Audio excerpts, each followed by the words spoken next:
सूरह निसा में अल्लाह ताला अहले किताब को वार्निंग देते हुए कहते हैं कि इस कुरान को मान लो जो हमने अब नाज़िल किया है, और ये कुरान तुम्हारे पास ऑलरेडी मौजूदा तौरात और इंजील की तस्दीक और तईद कर रहा है। आगे अल्लाह ताला कहते हैं, इस कुरान पर ईमान ले आओ इससे पहले कि हम चेहरे बिगाड़ कर पीछे कर दें या इनको इसी तरह लानत ज़दा कर दें जिस तरह हफ्ते के दिन वालों के साथ हमने किया था। आयत में लफ्ज़ इस्तेमाल हुआ है सब्त, यानी हफ्ते का दिन। बनी इसराइल के लिए यह कानून मुकर्रर किया गया था कि वो हफ्ते को आराम और इबादत के लिए मखसूस रखें।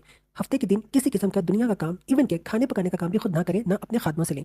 इस बारे में यहाँ तक ताकीदी अहकाम थे कि जो शख्स हफ्ते के दिन यानी मुकद्दस दिन की हुर्मत को तोड़े वो वाजिबुल कत्ल है, यानी उसको कत्ल कर दिया जाएगा। लेकिन बनी इसराइल पर जब जवाल का दौर आया तो ओपनली सब्त की यानी हफ्ते के दिन की बेहरमती करने लगे, हत्ता कि उनके शहरों में ओपनली हफ्ते के रोज तिजारत होने लगी। अल्लाह ताला ने उनको पनिशमेंट ये दी कि अल्लाह ताला ने उनको बंदर बना दिया। उनके बंदर बनाए जाने की कैफियत में इख्तलाफ है। कुछ लोग कहते हैं कि जिस्मानी हैयत बिगाड़ कर बंदरों की सी कर दी गई थी, यानी उनको फिजिकली बंदर बना दिया गया था। कुछ लोग कहते हैं कि उनमें बंदरों की सी सिफात पैदा हो गई थी, यानी कि थे वो इंसानी मगर उनमें बंदरों की क्वालिटीज पैदा हो गई थी। लेकिन कुरान के अल्फाज और अंदाजे बयान से ऐसा पता चलता है कि जो अजाब उस कौम पर आया था वो अखलाकी नहीं बल्कि जिस्मानी था।